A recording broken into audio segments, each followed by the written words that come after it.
আমেরিকানদের নাক ভীষণ লম্বা, এত লম্বা আমেরিকায় বসে বিশ্বের যে কোনো প্রান্তে যে কোনো ব্যাপারে নাক গলাতে চায়।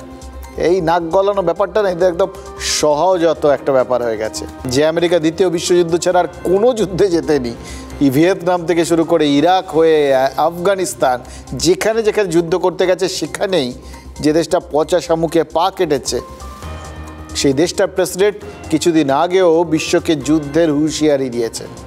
ভারত আর পাকিস্তানের সংঘর্ষ বিরতি কেন জরুরি এটা বলতে গিয়ে কদিন আগে ট্রাম্প বলেছিলেন যুদ্ধ যদি করতেই হয় তাহলে আমেরিকার করা উচিত, কারণ সারা দুনিয়ার সব থেকে বড় আর শক্তিশালী সেনাবাহিনী তো তাদেরই আছে, তাই যুদ্ধ করাটা তাদেরই সাজে।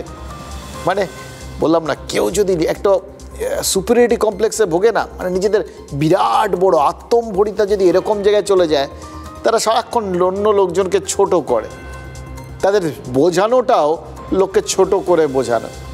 আচ্ছা, যুদ্ধ থামাবেন বলেছেন, খুব ভালো, তো সেটা বলতে গিয়ে দুটো দেশকে ছোট না করলে চলছিল না, নিজেরা কত বড় সেটা আগে বলে নিতে হবে, তারপর বাকি সব কিছু।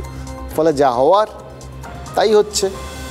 এতদিন ধরে উনি বলে এসছেন তারা যা বলবেন সেটাই শুনবেন, বাকিরা তাদের তো একটাই কাজ, তাদের কথাগুলোকে শোনা আর কথায় কথায় আমেরিকাকে জো হুজুর করা।